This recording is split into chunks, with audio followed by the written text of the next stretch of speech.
हिंदू पौराणिक कथाओं में राजा बलि अपने भक्ति, त्याग, दानशीलता और न्यायप्रियता के लिए जाने जाते थे। राजा बलि को एक शक्तिशाली दैत्य राजा के रूप में जाना जाता था, जो अपनी न्यायप्रियता और दानशीलता के लिए प्रसिद्ध थे। वे दानवेंद्र यानी दानवों के राजा थे, जिनका साम्राज्य महाबलीपुर था। राजा बलि की कहानी केवल एक राजा के उत्थान और पतन की नहीं है, बल्कि यह कहानी अहंकार के त्याग, भक्ति की शक्ति और भौतिक जगत की क्षणभंगुरता की अलौकिक कहानी है। राजा बलि की महान गाथा उनके पूर्व जन्म के एक कर्म से जुड़ी हुई है, जिनके वजह से वे चिरंजीवी बने थे। तो आइए जानते हैं उनके पूर्व जन्म की कहानी के बारे में। राजा बलि अपने पूर्व जन्म में न्यंक नामक एक जुआरी थे, जो अत्यंत पापी और व्यभिचारी जीवन जीता था। एक दिन की बात है जब न्यंक जुआ में बहुत सारा धन जीतता है और फिर वह उस धन से बाजार जाके एक बहुत ही सुंदर माला खरीदता है, जिसे वह अपने प्रेमिका को देने के लिए जा रहा था।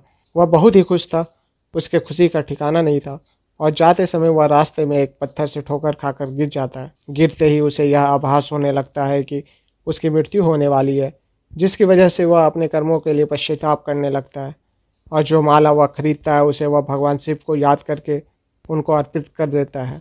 यह एक छोटा सा कर्म है, लेकिन इस कर्म को वह पूरे सद्भावना के साथ करता है, जिसकी वजह से उनको नर्क नहीं भोगना पड़ा था और उन्हें अगले जन्म में विरोचन के पुत्र के रूप में जन्म मिला था।